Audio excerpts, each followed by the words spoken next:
Okay, people, before moving on to performing any demographic analysis, so first what we are going to do is we're just going to see that we have performed here reliability for all our items. Reliability for job 1 out was 0.717, and for ROL it was 0. Roll overload 0.514. So we have performed all the reliabilities. So here this is just the view. So it was 0.514, so the greater was 0.653, and that came out to be from first item of roll overload. So this is the revised ROL reliability. We have deleted its first item that gave us the reliability of 0.653. So this is the revised one. Then reliability for CWB, counter work. This is again 0.552.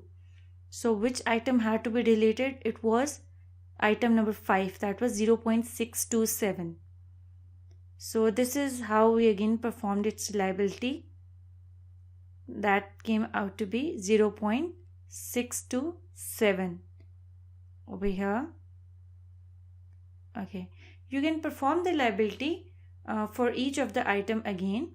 Okay, let's see that how you're going to interpret its table and how you're going to make it. These are all the variables that we have performed for a reliability analysis, and let's see the number of items for each of them.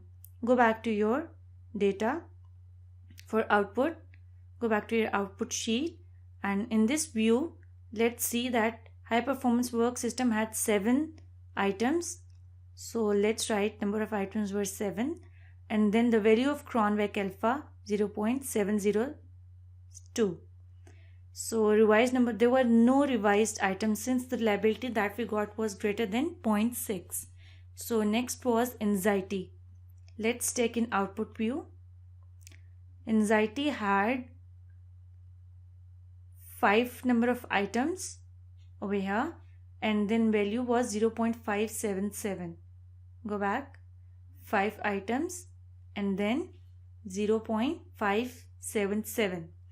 So but we had deleted its one item, so you have to remember which item. You can go back to your output window and you can see that which items you had deleted for reliability. It was 4th item. So anxiety item 4. So go back and now see, after deleting one item, how many items are left back. There were 5 items and now there are 4 items left. This is not the number that has been deleted, these are actually the leftover items. And then the next reliability that we got was 0.615. So this is how you're going to add number of items for rest, then Cronvac alpha, and if any revised number of if you have deleted any, then you have to add the revised number of items in it.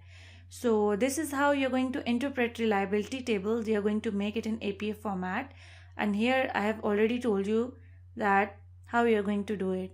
Suppose some people it should be greater than 0.6, as I've already mentioned earlier. So but there are some who say that reliability should be greater than 0.7. So you see that for lower alphas reliability is 0.60 to 0.69, because for some reliability should be greater than 0.7, because this is because there are number of items in the scale. Reliability is 0.60, 6.9, and then some have even high alpha, that is 0.90, greater than 0.90, which means that their items are repetitious, they are being repeated. So this is not a good thing, because there are too many items that are being repeated and they all mean the same thing. So this is about all reliability, and you can just look at your output, what actually you got in your data analysis, so you can interpret that according to your output. So this was actually all from reliability interpretation. In the upcoming lecture we are going to perform analysis on demographics.